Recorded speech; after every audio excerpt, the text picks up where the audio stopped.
reconciliation with First Nations people in Canada has a variety of different focuses. Of course, there's the legal and the political. But I want to talk today about societal reconciliation. I think back to 2013 in Reconciliation Canada's Walk for Reconciliation, which was the second biggest news story for the year. And to know that upwards of 70,000 Canadians on a very rainy day in Vancouver joined in unity to demonstrate support and recognition of the challenges and the scenario that First Nations people across this country face, trying to find justice, to have years of oppressive structures realized, and to push for a change that is necessary. But to see so many people from the melting pot of Canada's cultural diversity come out and support First Nations was truly amazing. And I think of development since 2013. Of course, we had the Indian Residential School report, Missing and Murdered Indigenous Women and Girls Calls to Action. We've, of course, in the past heard our Prime Minister make apologies for residential school and commitments to implement the recommendations from these reports. But it's unfinished work at best, where we see the political push to make appropriate changes stalling, not being embraced in the fulsomeness of the intent of these examinations.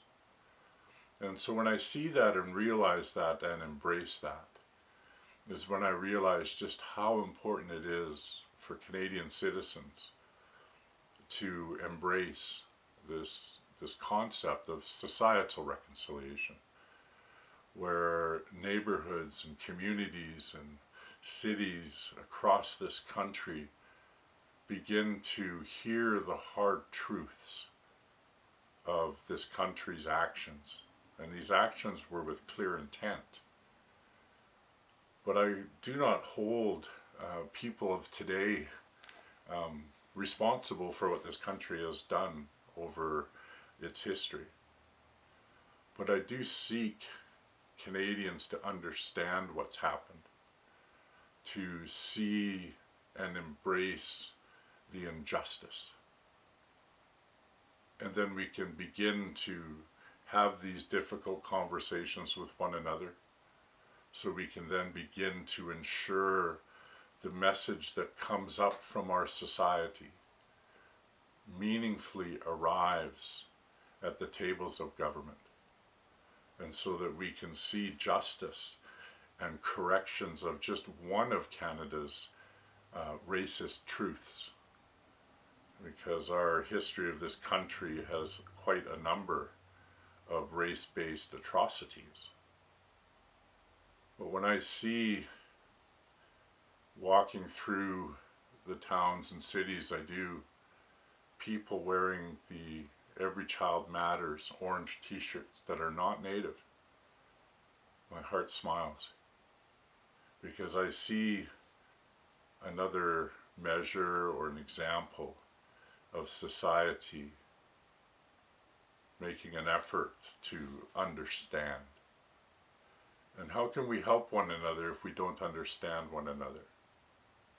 And so, when I think of the work of Reconciliation Canada, when I think about the Walk for Reconciliation, this is something that I wish and hope and dream will continue, and that Canadians by and large across this country can learn and support First Nations and ensure leadership at whatever level, whether it's municipal, provincial, or federal, understand that the society of this country that has compassion and love and understanding are heard.